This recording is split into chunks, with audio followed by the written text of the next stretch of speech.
Isang mapagpalang araw sa ating lahat. Ako ang inyong lingkod, Elijah Paul John Valdez, at welcome sa ating daily devotions. Ang ating verse for today ay nasa unang Korinto, chapter 12, verse 13. Sinasabi dito na, tayong lahat, Hudyo man o hindi, alipin o malaya, ay nabautismuhan sa iisang espiritu upang maging isang katawan. At iisang espiritu rin ang tinatanggap nating lahat.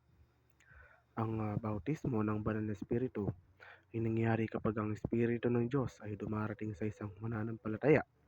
Pinupuno ng banal na Espiritu ang isipan ng mananampalataya ng isang tunay na pagkaunawa sa katotohanan. Tinataglay ang mga kakayahan ng mananampalataya at nagbibigay ng mga kaloob na nagbibigay karapat-dapat sa mananampalataya para sa paglilingkod sa katawan ni Kristo.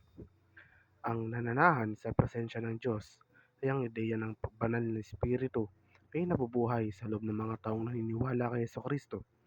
Ito ay isang sentral na tema sa Kristiyanong teolohiya na nagbibigay diin sa malapit na relasyon sa pagitan ng Diyos at mga mananampalataya.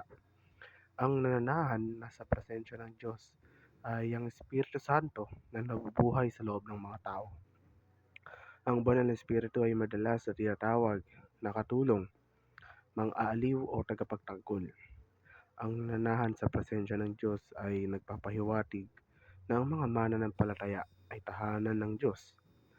Ang nananahan sa presensya ng Diyos ay isang pagbabagong karanasan. Ito ay isang tanda ng matalik na relasyon ng Diyos sa mga mananampalataya. Ang kapangyarihan ng banal na espiritu sa pagpapahintulot sa isang mananampalataya na mamuhay sa isang buhay na sumasalamin sa karakter at mga pagkilos ni Jesucristo na pangunahing nagbibigay daan sa kanila na mamuhay ayon sa kalooban ng Diyos at madaig ang kasalanan sa kanilang pang-araw-araw na buhay. Ito ay nagpapahiwatig na ang banal na espiritu ay nagbibigay ng kapangyarihan sa mga individual na isama ang buhay ni Kristo sa loob nila. Naniniwala ang mga Kristiyano na kapag tinanggap nila si Jesucristo, ang banal na espiritu ay permanenteng nananahan sa loob nila na nagbibigay ng kinakailangang kapangyarihan upang mamuhay ng isang Kristiyanong buhay. Habang ang banal na espiritu ay nagbibigay kapangyarihan, ang mga individual ay dapat ring aktibong pumili na sumuko sa kanyang patnubay at mamuhay ayon sa kanyang kalooban. Maniwala ka na ang pagtira ng espiritu ay permanente.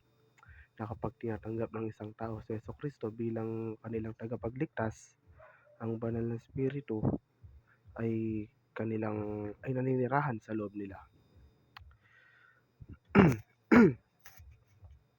Hindi iniiwan ang tunay na mananampalataya kahit na sila ay nagkasala o nagpupumilit sa kanilang pananampalataya. Ito ay tinuturing na isang pangunahing paniniwala sa maraming denominasyong Kristiyano.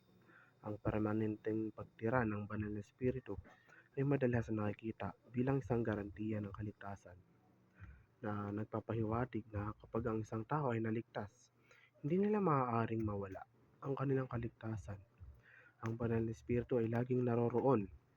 Ang mga mananampalataya ay inihikayat na aktibong maghangad na puspos ng espiritu upang maranasan ang buong pakinabang ng kanyang patnubay at kapangyarihan sa kanilang buhay.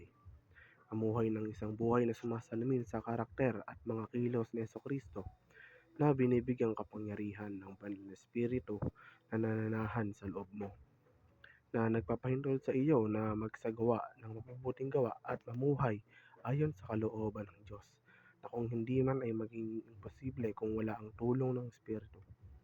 Ito ay tumutukoy sa pagsasakatuparan ng mga katangian at pagkilos ni Jesus sa iyong pang-araw-araw na buhay, tulad ng pagmamahal, habag, pagpapatawad, at paglilingkod sa iba. Ang banal na espiritu ay kumikilos bilang pinagmumulan ng kapangyarihan na nagbibigay ng lakas at patnubay na kailangan para mamuhay ng tulad ni Kristo. Dahil hindi ito isang bagay na makakamit natin sa ating sarili. Muli, ako ang inyong lingkod, Elijah Paul John Valdez, at Dito na nagtatapos ang aking daily devotions.